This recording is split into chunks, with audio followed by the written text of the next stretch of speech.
কোটা আন্দোলনের প্রকৃত ছাত্রছাত্রী, আপনাদের কাছে বিনীত অনুরোধ, একজন মা হিসেবে, একজন শিল্পী হিসেবে, এই বাংলাদেশের একজন নাগরিক হিসেবে বিনীতভাবে অনুরোধ করছি, মাননীয় প্রধানমন্ত্রী বঙ্গবন্ধু কন্যা আপনাদের সাথে আলোচনা করবার জন্য গণভবনের দরজা খুলে দিয়েছেন। তিনি আলোচনায় বসতে চান, আপনাদের আহ্বান করছে।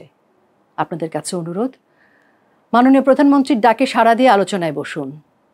আপনারা মেধাবী, আপনাদের হাতেই দেশ, আপনারা আগামীর বাংলাদেশকে নেতৃত্ব দেবেন। আপনাদের আন্দোলনকে ছিনতাই করে যারা লাশের রাজনীতি করছে, দেশের সম্পদ নষ্ট করছে, নৈরাজ্যের সৃষ্টি করছে, দেশের উন্নয়নকে ব্যাহত করছে, তাদের বিভ্রান্তিতে পা দিয়ে এ দেশের শান্তি নষ্ট করবেন না। আপনারা মেধাবী, কারো ফাঁদে পা না দিয়ে এ দেশের উন্নয়নে ভূমিকা রাখুন। আপনাদের কাছে অনুরোধ, আলোচনায় বসুন। দাবি দাওয়া নিয়ে আলোচনায় বসলে সমাধান সুনিশ্চিত। মাননীয় প্রধানমন্ত্রী বঙ্গবন্ধু কন্যা আমাদের আশা ভরসার আশ্রয়স্থল।